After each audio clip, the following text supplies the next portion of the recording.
Welcome to Contraception Methods. The first methods that we're going to talk about as a continuation of our last slideshow are the methods that are hormonal, which would include the pill, the patch, the ring, implants, and injections. And the first ones, when we think about hormonal birth control methods, essentially what they're doing are usually combinations of estrogen and progesterone. Sometimes they're one or the other, but they're essentially blocking the release of ovulation.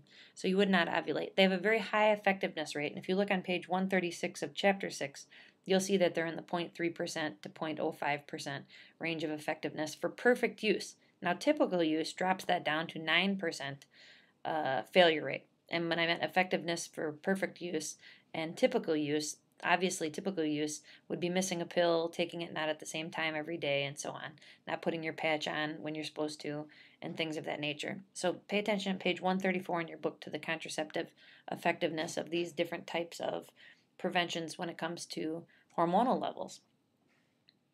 Many of these have lower rates of failure because, for example, the contraceptive ring goes in and stays in for 3 weeks and then is removed so that way you can have your period.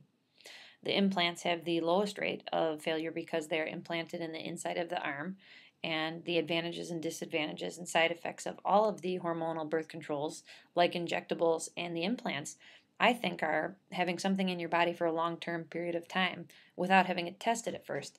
The way you can test it is if you look at this one specifically, which is a progestin-based injectable contraceptive known as Depo-Provera, very common.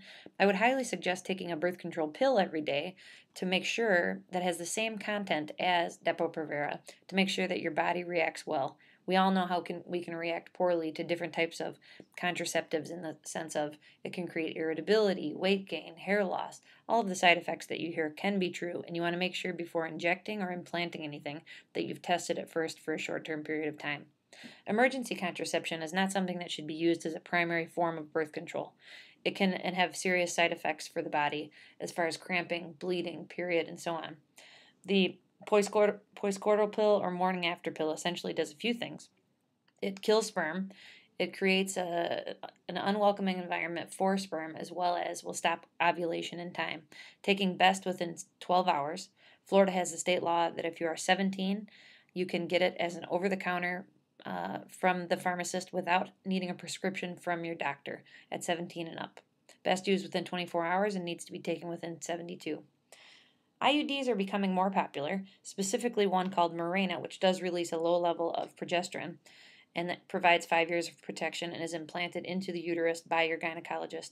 Not exactly sure how it prevents pregnancies. The advantages are it's longer term, even though it's more expensive initially, between $500 and $1,000. Some insurances may cover it. Disadvantages are if you have not had a child, many people have reported that it is extremely painful for insertion. Some people love it and some people don't. Something to talk to your gynecologist about.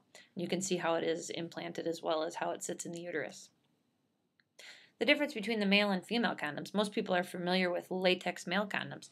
Say you're allergic to latex, or many times people will say that they're too constricting or they prevent the spontaneity. They do help, and they are the best protection available that we have against sexually transmitted infections. But be not mistaken, they are not 100% foolproof by any means against sexually transmitted infections, specifically external infections like herpes and so on.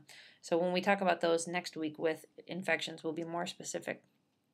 Now, when we think about the perfect use for male condom at 2% failure and the typical use at 17.5% failure, that's a pretty big difference. I think we all know someone who's been pregnant from using a condom. What I like about the condoms, though, is I think they make a great double method of protection. Using a male condom with a hormonal method of birth control makes a great combination for sexually transmitted infection protection as well as birth control. Female condom is a different type, which is a polyurethane sheath with 2 flexible rings, has great advantages and disadvantages.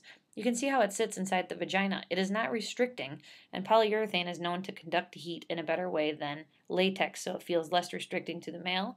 The rates of success are not as high, but it's a great barrier protection for sexually transmitted infections, and I think combined with a hormonal method. The next few, when we look at diaphragm, sponge, FemCap, Leah Shield, and so on, are all types of things that you would insert with some sort of spermicide and put it up near the cervix. And this is a barrier method with a spermicide to be able to kill any sperm that gets there, as well as to be able to block the cervix. Now, the perfect usage of these, as well as the typical usage, also varies for the cervical cap and the sponge based on if you've had a child or if you've not had a child. If you have had a child, these are less effective usage rates compared to if you have not had a child.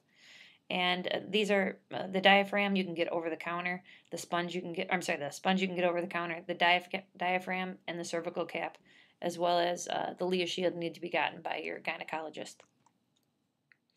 The sterilization vasectomy taking about 2 days to recover from, and if you look at the diagram and picture, it has a clear picture of where the incision is made in the scrotum and the sperm ducts are tied and cut.